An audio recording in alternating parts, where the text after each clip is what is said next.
தமிழ்நாட்டில் விருதுநகர், தேனி உள்ளிட்ட தென் மாவட்டங்களில் திடீரென கனமழை கொட்டி தீர்த்தது.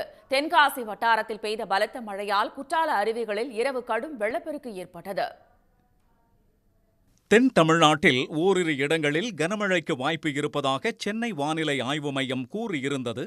இந்நிலையில் விருதுநகர் மாவட்டம் வத்திராயிருப்பு மற்றும் அதன் சுற்றுவட்டார பகுதிகளான கூமாப்பட்டி, காஞ்சாபுரம், தம்பிப்பட்டி, மகாராஜபுரம், கோபாலபுரம், சேசபுரம் உள்ளிட்ட பகுதிகளில் அரை மணி நேரத்திற்கும் மேலாக கனமழை பெய்தது.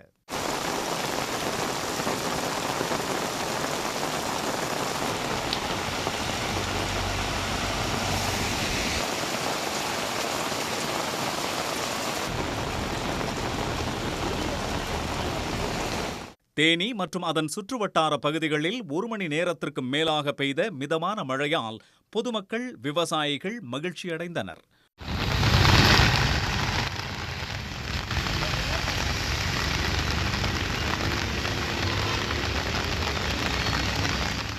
போடி மற்றும் சுற்று வட்டாரத்தில் சாரல் மழையாக பெய்ய தொடங்கி பின்னர் பலத்த மழையாக மாறியது.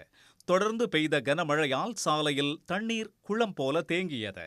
இதனால் வாகன ஓட்டிகள் சிரமமடைந்தனர்.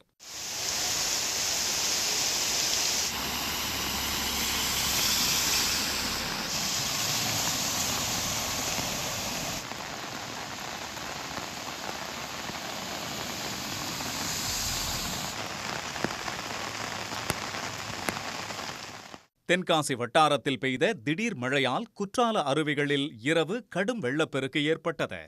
மெயின் அருவியில் பாதுகாப்பு வளைவை தாண்டி தண்ணீர் ஆக்ரோஷமாக கொட்டியது. இதையடுத்து அருவியில் குளிக்க தடை விதிக்கப்பட்டது.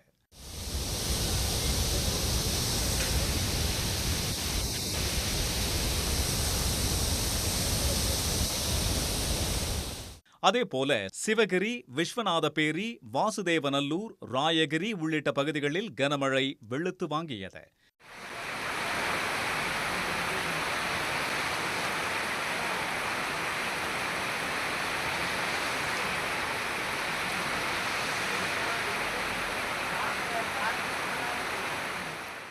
இதற்கிடையே லட்சத்தீவு மற்றும் குமரிக்கடல் பகுதிகளில் நிலவும் வளிமண்டல கீழடுக்கு சுழற்சி காரணமாக தமிழ்நாடு, புதுச்சேரி, காரைக்காலில் ஒரு சில இடங்களில் லேசான மழை பெய்யக்கூடும் என்று சென்னை வானிலை ஆய்வு மையம் தெரிவித்துள்ளது. உடனுக்குடன் செய்திகளை தெரிந்து கொள்ள சன் நியூஸ் பெல் ஐகானை கிளிக் பண்ணுங்க.